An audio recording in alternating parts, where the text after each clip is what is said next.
Wharram Percy is the most famous deserted medieval village in England. It sits on the western edge of the chalk wolds in North Yorkshire, and it's a remarkable sight. Unlike many of the estimated 3,000 deserted medieval villages in England, there are remains of the buildings here that are in a relatively good state of preservation. It's one of the largest deserted medieval sites, and for decades archaeologists have used different techniques to try and understand what life was like in the village, and most importantly, why it became abandoned or deserted.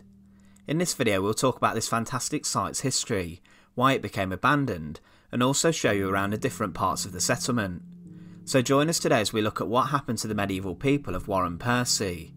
Remember to support our channel, please make sure to subscribe. The village of Wharram Percy was continually occupied for around 600 years and was probably founded in the 9th or 10th century, flourishing between the 12th and early 14th century. This uptake in the village coincided with when members of the noble family the Percys lived in the village. It seems also that the site was a settlement since the prehistoric times, however it was certainly most active during the Middle Ages. The origins of the village are debated. Some experts consider that a scatter of small buildings with sunken floors, possibly enclosed by some earthworks, represents an early village, which dates back to the mid-7th century. Prior to the Norman conquest, the area was shared by two landowners who had Viking ancestry. By 1086 William the Conqueror had confiscated Wharram and gave it to Osbert the Sheriff. Land was possibly given to William de Percy, an important Norman noble, whom the Percy Earls and the Dukes of Northumberland, who later held castles, would be descended from. The Percys who lived initially at Wharram were a minor branch of the Percy family, and by 1176, one William Percy had acquired half of the large landholding, making him the major owner of the village. The Percys would later acquire all of the land, with the name of the settlement transitioning from just Wharram to Wharram Percy. Later during the 14th century, nearby raids from the Scots and misfortune on the Percys family's part regarding no heirs would leave part of the land nearby derelict. Now one of the major questions is the fact of what happened to the people here. Well, during the medieval period, it's believed in England that many of the villages were left deserted due to the Black Death.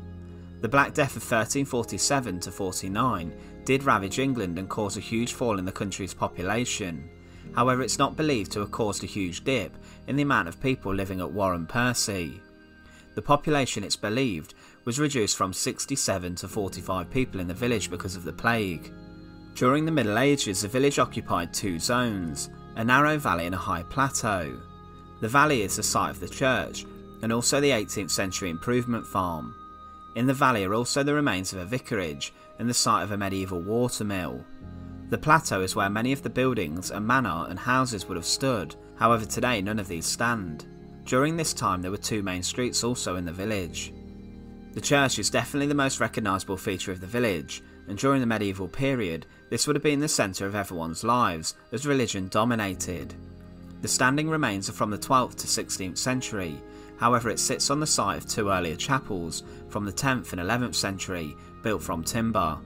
Following the desertion of the village, the church fell into disrepair, with its congregation also disappearing to nearby parishes.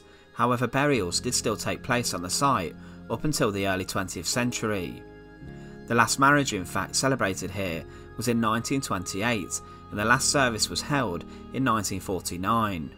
Half of the tower collapsed in winter 1959, with the roof being taken away. However, it's definitely a medieval structure, and during excavation, human remains were found within the church. In fact, one skeleton even had evidence of trephining, the practice of drilling a hole in the skull to relieve pressure. Another noticeable feature is the cottages that stick out on the site as much more modern buildings. This is the site of an 18th century improvement farm, and a number of barns and buildings would have stood near to this area. As we walk around the site too, you can see the remains of other buildings and houses that were excavated. Significantly, there's the site of a South Manor, which would have been a large area where a wealthier farming family would live and work. But there's also the remains near to the church of Longhouses and barns. These longhouses would have been very lengthy buildings which could have been used to live in, and would have been rather spacious, but also could have been used to house animals. The spacious long houses change our perception of medieval peasants. We believe them to be living in small huts, however these were rather sophisticated buildings, which would have taken a significant amount of skill to make. The beautiful Millpond that sits at the bottom of the site was also a source of income for the village, as people could be charged to fish here and also use the watermill that sat on the site. Around the 14th century, parts of the village were dilapidated, such as the North Manor, but 30 houses occupied the land, and one of the mills here was working well and making profit, with the millponds also generating money from fishing. Although less people were living here, they were in no doubt better off and wealthier. In around the 1400s, the village was exchanged for a manor owned by Baron William Hilton. He would go on to replace the upper storey of the church's bell tower and added a coat of arms to it. When he died in 1436, at least 16 houses inside the village were occupied. So what happened to the people who lived here? Was it a bout of disease or illness? Well, actually, it couldn't be further from that idea. Over the course of the late Middle Ages, before the advent of the Tudor period, the price of wool was rising heavily, which was the raw material used in England's extremely profitable export of woolen cloth. So a large amount of money and wealth could be made by landowners by providing wool for cloth. But what do you need for this? Well, quite simply, you need sheep. This drive for profit saw landowners switch to sheep farming, converting arable land into pasture, and this, although seemingly small and strange sounding change, would spell disaster for thousands of small English communities that for centuries had farmed the land, living by the plough. Land wasn't now seen as profitable to farm and plough, but instead it was now more financially beneficial to keep sheep rather than to grow crops. As Baron Hilton's relatives had control of the land, they could basically evict people if they wanted to make more space for a new flock of sheep. They did this, evicting 4 families and destroying their homes in around 1500, and this was part of a long process that led to the sharp decrease of the village's population. Many of the evictions were unrecorded, and a few of the houses were kept to be occupied by shepherds that needed to look after the flock of sheep. The final parts of the land were converted to pasture in 1527, and it was recorded that 1,240 sheep were kept by John Thorpe of Appleton on the land in 1543. So what drove off the villagers and inhabitants of England's most famous deserted medieval village wasn't in fact the plague or a bout of horrendous disease, but it was in fact shifting markets with regards to farming.